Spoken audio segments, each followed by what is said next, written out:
was a battleship out in the waters, and the captain was out on the bridge and observed that he could see lights, and there was another ship in the distance. So he says to the signalman, he said, please send a message that you need to change your course by 20 degrees. And so that happened, and they get a reply back, you change your course by 20 degrees. So then the captain said to the signalman again, he said, you tell him that I said, or whoever, that they are to move the course. It's a directive by 20 degrees. And the message came back, you move by 20 degrees.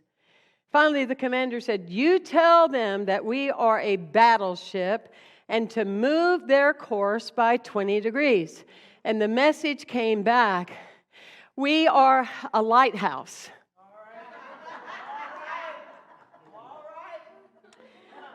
Immovable, unshakable, lighthouse.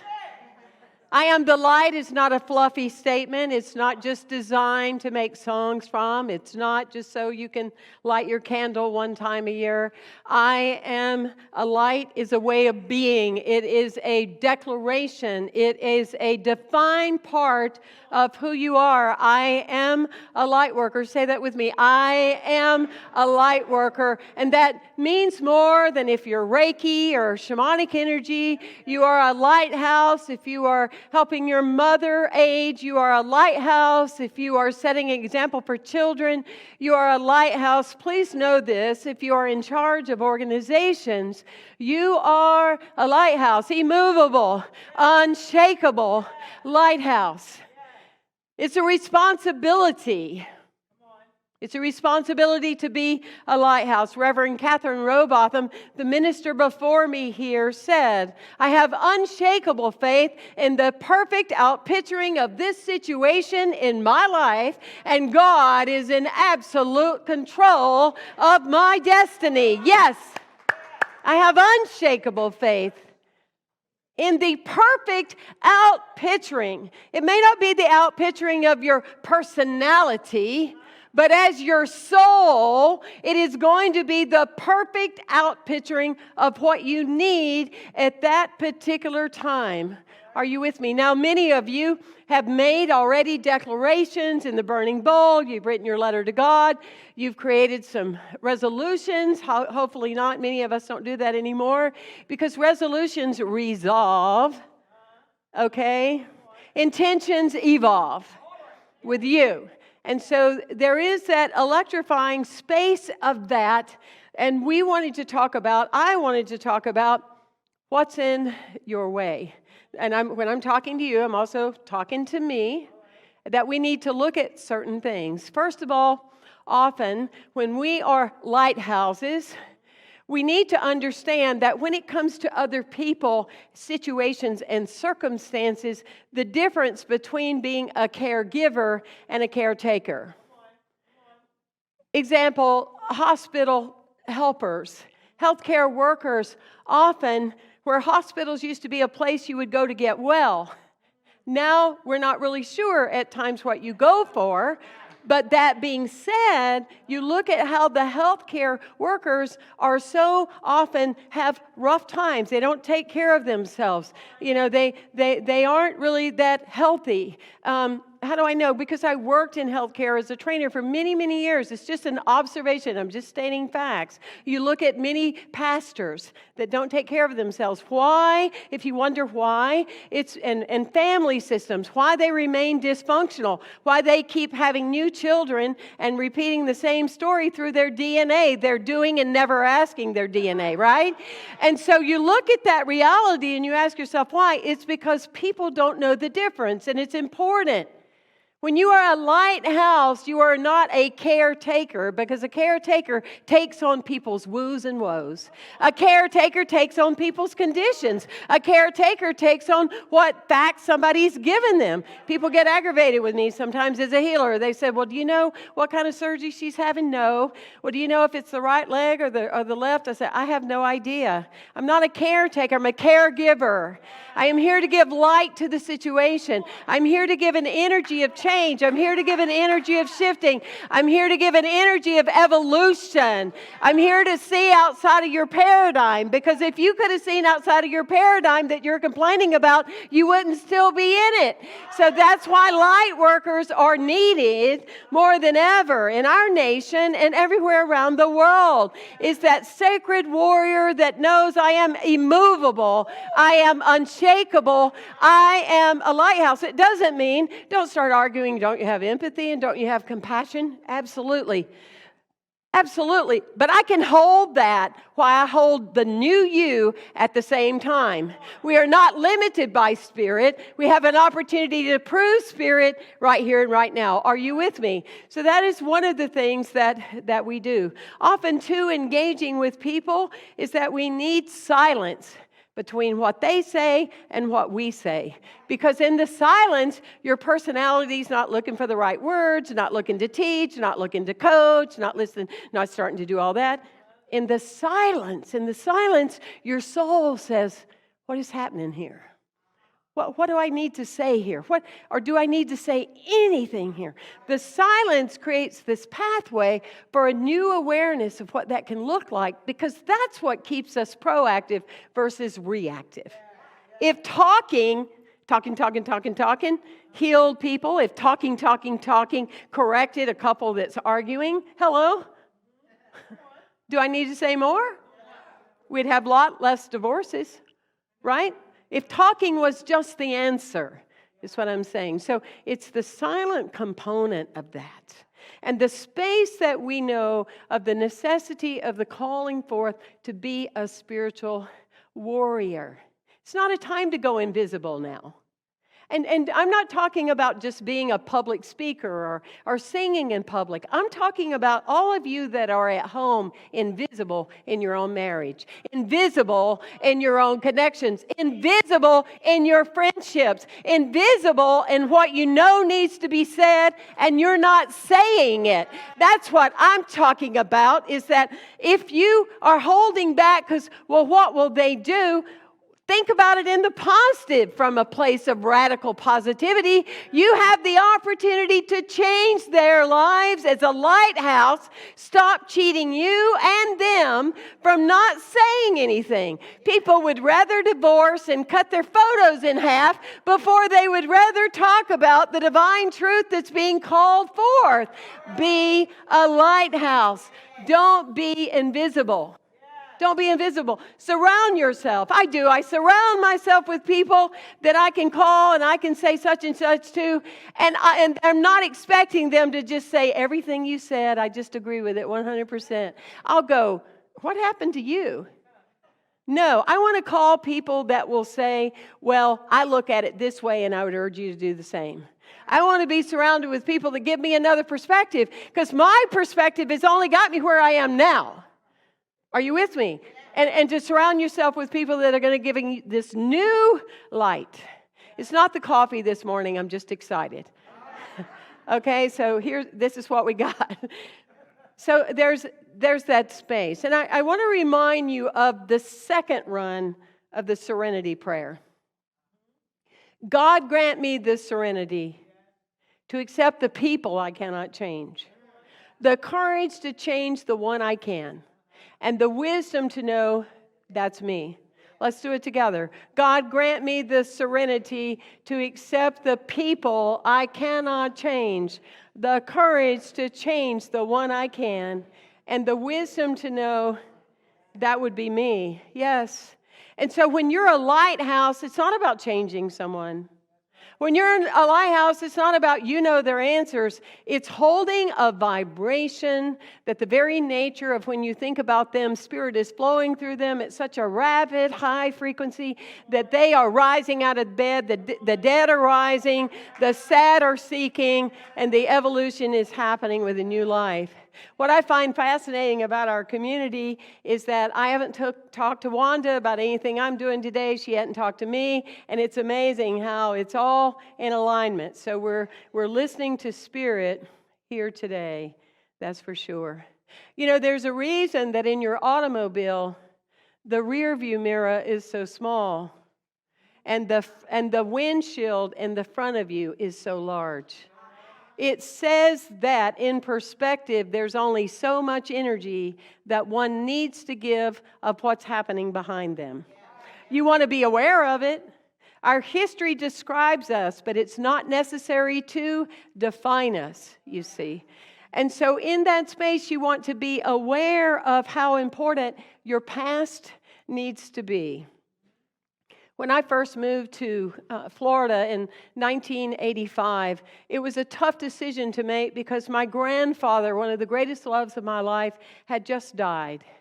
And so I knew that the plans were already in motion. I knew that my family probably could benefit from my being there as a lighthouse, but I knew the decision was made, and my heart, my spirit said I needed to go. Well, in 3 weeks' time, after relocating to Fort Lauderdale as a ministerial student, I was rear-ended by a car going real fast. The gear on my car had hesitated, and this person came flying over and hit my automobile and knocked the car and me for a real jolt. And grateful for him. I by that time had been in many car accidents, so I was like, I'm okay, and I'm not drinking, so thank God for that. But that jolted me for many years of my life. I had to have a lot of major surgery with my mouth and all. But anyway, without making it a long story, the point was it jolted me to not be invisible anymore. It jolted me to speak my voice. It jolted me to become more of stepping in and stepping out. The man's last name that hit me in that automobile was my grandfather's last name, Vermillion. You can't make this stuff up. And what that said to me metaphysically is my past was going faster in my life than my future. I was hesitating with the gears of my life, and my past continued to override me and run over on top of me. You want to look at that in your life because that is often what is preventing you from being a lighthouse, you see. And so you want to look at that the fast forward movement is the now and the moving forward with the little rear view mirror looking back. Does this resonate with you? And so it's in that space. And I was thinking about that, the holidays and those celebrations are behind us. But it was like, what is the romance about the holidays? What is that romance that we go through? Yes, it's about birth. Yes, it's about birth Christ. It's about those kind of things. But the deeper part of the romance to me, at least in my life, is that it's the time where in my beingness, joy and grief are holding the exact same presence at the same time. I am in such absolute joy and I am in such absolute grief simultaneously.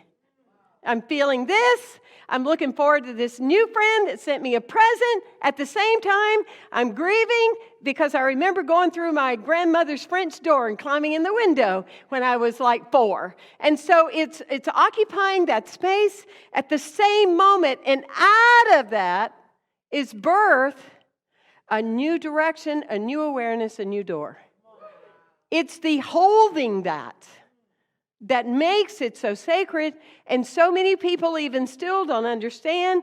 That's the beauty of a memorial. It's the beauty of a funeral, is that those two existing feelings are emerging through your body at the same time, and through that beauty are immeasurable tears for an awakening as a lighthouse.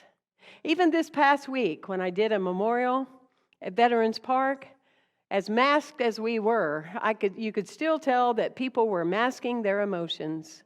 And this little baby over there is just crying and crying and crying and crying. And my friend says, gosh, that baby just won't quit crying. I said, the baby won't quit crying till the adults know it's okay to cry. The baby is picking up all of your pain. That's what's going down. I mean, the baby doesn't have anything to cry about. It's full, it's taken care of, it's spoiled, all that. No, it's crying your tears. And the minute it sees you crying, it'll stop crying. So I said, now the baby's crying, and now all of you, it's okay to cry, and the baby stops. Happens every time. So there's that energetic space about being the lighthouse, is that you either own your feelings or your feelings own you. And it's really that sitting in that and knowing that God gave you those feelings, for a reason. So here's another one that prevents the growth of someone accepting how they are a lighthouse. I thought I had already gone through this before. You ever heard anybody say that? Any of you know anybody that's ever said that? I thought I had done this already. Working with my therapist 20 years ago, I thought I had already experienced this. Back in 2009, one of the greatest loves of my life was violently murdered. She and her husband were the founders of the Fontainebleau Hotel in Miami. She was 30 years older than I, and she was my mother. She was my sacred friend. We were very close for about 20 years. She called me her daughter. And her daughter-in-law had her murdered for $600. She paid someone to kill her for $600. As my friend died, just because the daughter-in-law didn't have enough millions and she wanted some more. There was a deep call for me that year. It took me all the applications that I knew and witnessed of something so violent, something so seemingly unnecessary. And off and on, I went through experiences of that and deep experiences of learning and awareness with that. And last week, I went to visit a family member. I was there to support her in something, and she was going to surprise me because she had seen on True Crime the story again about my friend and the murder, because not only did she murder my friend, she had her husband, my friend's son, murdered as well.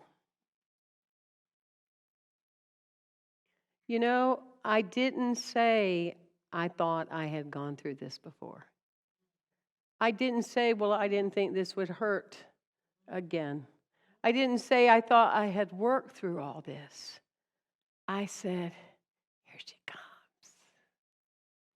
Here she comes. Show me.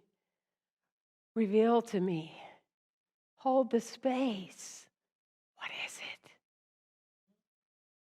And in that awareness, I got that she's wanting to be one of my guides now. So I added her to my committee of 14 other individuals and entities that I bring in and pray with every day of my life, morning and both night. If you don't shut down the door will open you on a new pathway. You never have gone through anything again as you are right now. The new you will go through a similar story about what you're going through, but it won't be that story. It will be a new story because you make it so. Because you make it so, because you are holding that new light, your cells are different, you're different, your heart is different, hopefully more expanded, and it won't look the same. Do the work. Do the work in yourself, and that is transformative for everything and everyone. When you're in these spaces, don't get caught up in it's either going to be my way or the highway. Don't ever say that to anyone. Don't say that to your children. And when you hear yourself say that, listen to what you're saying. It needs to be my way rather than the highway. It is the highway that is the highest way of your life. And anytime you're in that languaging with yourself, my way is your personality, is your ego. It's your, you know it all kind of place. But highway is your highest way because you're actually listening to the inner being of your soul. And on that journey and that awareness and that connection, it's like someone called me a week or two ago and said, my husband and my son are telling me that I got to rush as soon as I can to get the vaccine for COVID. And I said, yeah, I hear you. I thought, I'm going to be a lighthouse. And I said, well, have you ever listened to your husband or your son about anything else about your health? Because you are actually the healthy one in the family, and you know that. Well, no, they've never told me about anything else. And I said, and you're going to start listening to them now? You're 75 years old, and you have more energy than most people I've ever met in my life. And you're going to listen to them now? Really? I urge you that whether you take it or not is no longer the point, is that you take it for the right reasons. That's the point. And that you're listening to you, because that's the part of you that creates a consciousness, that creates a life, that creates the space.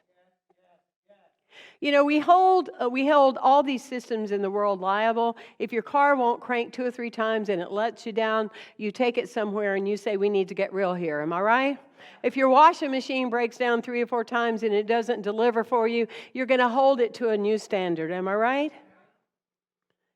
If someone really lets you down and they were your friend or your lover, then you're not going to go invisible. You're going to hold them to a standard. You're going to speak your truth. Am I right? Then my question to you is, are you going to hold yourself to that same standard as a lighthouse? Because as a lighthouse, there does come, as I said earlier, it is a responsibility. It is a moral obligation. Don't cheat yourself with the words that you hear, the songs you are to sing, the space that you are to hold, the moment, the very breath. Don't hold back your I love yous because of what someone may think of you. More often than not, I will tell you that people are never thinking of you anyway. And when you are into that space already, you're into your shadow. You're not into your light. Because a lighthouse, when things are going dim, do not jump and try to join the rocky boats. A lighthouse adds more wattage and gets more bulbs to put at the top. And so it's holding yourself to that level of that awareness, of that space within your being, that you make your light brighter over and over and over again. Don't dim to fit somebody else's space. Create a space that's never been witnessed. That is the story of what we are here to do. You want to give somebody something to talk about? Make it worth mentioning twice, at least, please. There you go, right? And so, in closing, a little grandson went to his granddad, the rabbi, and he was crying. And the rabbi said, "Son, what's wrong?" He said, "Well, my friend asked me out there in the yard to play hide and seek," and he said, "And he never came to find me. I hid, but he never came back. He never came to find me, Grandpa." And he said, and as a matter of fact, he just left. And the rabbi, really feeling the energy of his grandson, said, "Son, that's what God is telling me right now. God says, I'm hiding, and no one ever tries to find me. When you are a lighthouse, you are calling on a presence and power that is greater than you are.